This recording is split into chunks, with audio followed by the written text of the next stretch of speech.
사랑은 처음엔 따뜻하게 서로를 감싸지만 시간이 흐르면 작은 균열이 생기기도 합니다.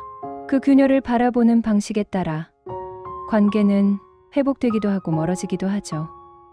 오늘은 사랑했기에 더 아픈, 그럼에도 많은 사람들이 결국 이별을 선택했던 결정적 이유 10가지를 실제에 가깝게 전합니다. 그 속엔 후회도 배움도 함께 숨어 있습니다. 1. 반복되는 불충실에도. 한 번의 실수는 용서할 수 있어도 반복되는 불충실은 신뢰의 뿌리를 송두리째 흔듭니다. 업무상 만난 동료와 가벼운 감정으로 시작해 비밀스러운 연락이 이어지고 결국 주말마다 만남이 생기는 상황. 처음엔 실수로 보였지만 상대가 반복적으로 거짓말을 하고 바깥 생활을 우선시하면 배우자는 깊은 배신감을 느낍니다. 그 배신감은 단순한 감정의 문제가 아닙니다. 나는 당신의 우선순위가 아니구나라는 인식으로 이어져 함께했던 시간과 약속이 허무해집니다. 이로 인해 회복의 여지가 작아지고 결국 관계의 종결을 맞게 되는 경우가 많습니다. 2. 경제적 갈등과 투명성의 부재. 돈 문제는 사소한 다툼에서 시작해 신뢰의 문제로 비화합니다. 한쪽이 빚을 감추거나 큰 금액의 지출을 혼자 결제해왔고 다른 배우자는 그 사실을 뒤늦게 알게 되는 경우, 또 수입 대비 과도한 소비나 도박, 충동적 투자로 가정 경제가 망가질 때 분노와 불안이 쌓입니다. 경제적 불신은 공동의 미래 계획을 무너뜨립니다. 함께 살 미래를 설계할 수 없게 되면 관계의 기반이 흔들립니다. 결국 안정과 예측 가능성을 잃은 쪽이 이별을 선택하게 되는 빈도가 높습니다. 3. 지속적인 감정적, 무관심 감정적 유기. 같은 공간에 있어도 정서적으로 멀어진 느낌은 견디기 어렵습니다. 매일 같이 있지만 대화가 거의 없고 중요한 일이나 기쁨 슬픔을 나누지 않는 부부. 축하할 일이 생겨도 함께 기뻐하지 않고 힘들 때 기대도 못하는 상황이 반복되면 고립감이 커집니다. 이런 감정적 공백은 외로움과 상실감을 키웁니다. 사랑은 확인과 교류가 필요한데 그 확인이 끊기면 상대는 자신이 더 이상 사랑받지 못한다고 느끼고 결국 관계를 재평가하게 됩니다. 4. 가정폭력, 언어폭력, 신체적, 정서적 학대. 언어로든 신체로든 폭력은 관계의 안전을 완전히 파괴합니다. 분노를 참지 못해 폭언이 일상화되거나 화날 때마다 물건을 던지거나 위협적인 행동을 하는 경우 피해자는 점차 자존감과 안정감을 잃고 아이가 있다면 그 영향은 더 커집니다. 어떤 이유로도 폭력은 정당화될 수 없습니다. 피해 쪽은 자신의 신체적 정서적 안전을 위해 관계를 끝낼 결심을 하게 되며 이는 이혼 사유 중 가장 명확하고 피할 수 없는 이유가 됩니다. 5. 삶의 방향 가치관 차이의 심화. 초기엔 타협으로 덮였던 가치 차이가 시간이 지나며 갈등으로 드러납니다.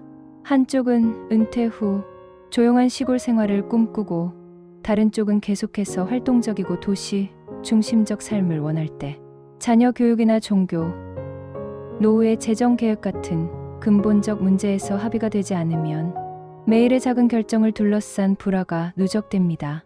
가치의 근본적 불일치는 함께하는 미래의 그림을 서로 다르게 그리게 합니다. 서로의 길이 너무 다른 경우 더 이상 동행이 불가능하다는 결론에 이르는 경우가 종종 있습니다. 6. 지속적인 의사소통 실패, 거짓된 화해. 대화의 방식이 파괴되면 문제 해결 자체가 불가능해집니다.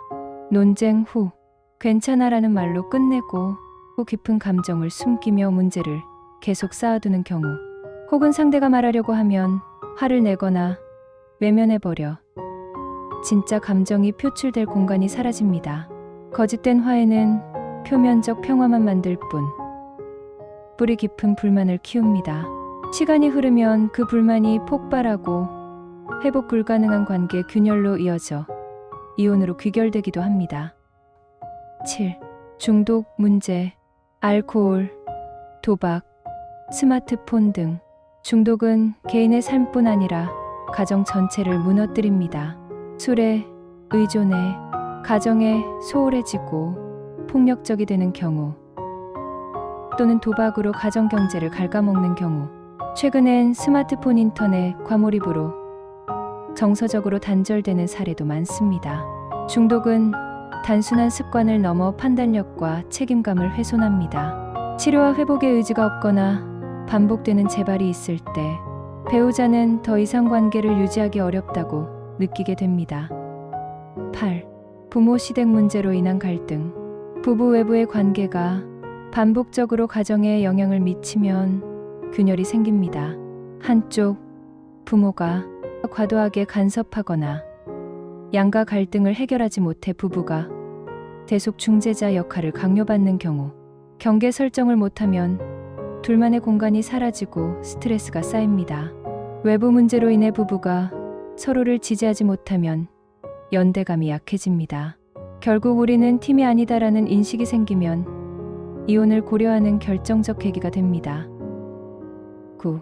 계속되는 역할 불균형. 가사, 육아 책임의 불균형. 한쪽이 모든 가사와 육아 경제적 부담을 떠안는다면 불만은 쌓입니다. 직장에 다니는 부부지만 집안일과 아이 돌봄을 한쪽이 거의 전담하는 경우, 시간이 흐르면 과로와 무시당하는 감정이 커지고 노력에 대한 인정이 없는 느낌이 깊어집니다. 이 불균형은 관계에 대한 존중의 문제로 연결됩니다. 상호 지원과 공평한 분담이 되지 않으면 버티던 쪽이 더 이상 참지 못하고 관계를 끝내는 선택을 합니다. 10. 감정적, 성적 불일치, 친밀감 상실. 친밀감의 소실은 결혼의 핵심을 흔듭니다. 서로 피곤하고 무관심해져 스킨십과 대화가 줄어들고 성적 욕구나 애정 표현이 일방적으로 식어버리는 경우, 친밀감이 회복되지 않으면 각자는 외부에서 위로를 찾거나 감정적으로 이탈합니다. 사랑의 표현 방식이 달라 조율하지 못하면 결국 서로에게서 멀어지게 됩니다. 친밀감 회복을 위한 노력이 없고 서로 다른 기대만 남아있으면 그 관계는 끝을 맞이하기 쉽습니다. 이별의 이유들은 결코 단순하지 않습니다. 대부분은 작은 균열이 쌓여 깊은 골이 된 결과이며, 그 안에는 사랑도, 이해도, 실패한 소통도 함께 섞여 있습니다. 이 글을 읽는 분들 중에는 지금 고통 속에 있는 분도 있을 것이고, 어떤 이는 과거의 아픔을 되돌아보는 분도 있을 겁니다. 중요한 건 상처를 통해 무엇을 배우고 어떻게 다시 일어설 것인가입니다. 만약 지금 이 순간 관계에서 고통을 겪고 있다면 나와 상대의 안전을 최우선으로 생각하세요. 그리고 필요하다면 주변의 도움이나 전문적 상담을 받아도 괜찮습니다. 사람의 삶에는 끝과 시작이 있고 어떤 결말도 당신의 존재 가치를 바꾸지 않습니다. 부서진 마음도 충분히 회복됩니다.